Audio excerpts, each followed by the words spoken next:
2023. Welcome back. Thursday's Breakfast Television, days away from the annual tradition here in BC, across the country, all around the world. The Terry Fox Run is what we're talking about. Cancer survivor Erin Daniel joining us. Good morning to you. Good morning. And niece of the late, great Terry Fox, Kirsten Fox. Great to have you back on the show. You're a part of organizing these runs. How have you seen the momentum grow in the past year alone with this initiative? Yeah, I work with schools at the BC Yukon Terry Fox office, and over the last year, it grows every year. But being the 150th anniversary of Canada, we're really encouraging people to come celebrate one of our greatest heroes. And you're making the hero accessible to multiple generations. Erin, your story, quite compelling, battled breast cancer. That's right. Tell us about the personal experience of getting the diagnosis and then how you communicated that with family. Well, I was diagnosed right around this time last year, so it's been a year now. I am now cancer-free, thankfully. But the morning I was diagnosed, I picked up my son from school, and he knew something was wrong right away. And I told him, I said, "Mama has cancer, buddy." And of course, cancer's a scary word, and he was upset. But he said, "Oh, like Terry Fox, Mom?" And I said, "Yes." And so I'm so thankful for the legacy of Terry, because it encouraged Jackson to think of cancer and the fight as a positive thing versus a negative thing, and so that really helped us deal with the cancer journey that we had. Well, it's that connotation of hope when you hear the word cancer. It's not just demise; it's inspiration, it's hope. And Kirsten, to that point, do you? The inspiration that the younger generations that weren't even alive when Terry went through this magnificent journey, what do you find they really connect with the message and with the idea of what he represented? Yeah, I think that's one of the coolest things in working with schools and meeting kids like Jackson, that they didn't know Terry. They weren't alive when he did his run. I wasn't alive when he did his run.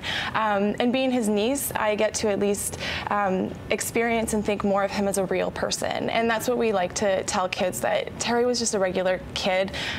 He wasn't better than anybody else. He didn't have superhuman qualities. He worked really hard. He had good values, and that's the message that we like to get across to the younger generation, that you can make a difference too, and just like a regular kid from Port Coquitlam did, that anybody can do anything they set their mind to. Erin, what's your personal account, having battled cancer firsthand, and then you see the images of Terry participating in the runs that happen year after year? What does Terry Fox mean to you?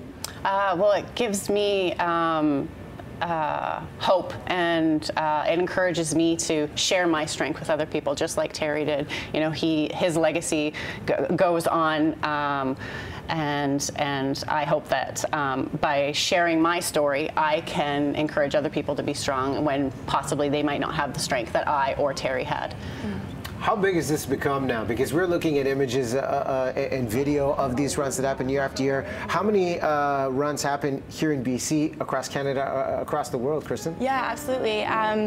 700 communities across Canada, 100 here alone in British Columbia, over $700 million raised in Terry's name for cancer research. TerryFox.org is where you can find a run site in your community.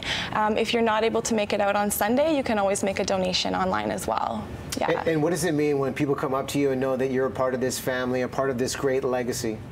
You know what? I enjoy meeting those people that are inspired by Terry. I mean, for me, like I said before, it's just it's humbling, of course, to know that I'm connected to somebody as great as Terry. But as I said, he's just a normal person. We're a regular family, and we lost somebody that we love to cancer, and that's why we continue to do what we do. So one day we won't have to say goodbye to the ones that we love due to this disease. Great words right there. Well, TerryFox.org is the website, and Erin, you brought Jackson along. I did. Kirk, can we get a shot of little Jackson? Yeah. Is he missing school for this, by the way? He is, yes. Hey, you can brag to your buddies, Jackson. Thanks for coming, and thanks for sharing this message of how communications change too. The runs happen on a Sunday. Greg Harper going to be emceeing the one out in Coquitlam at Mundy Park as well.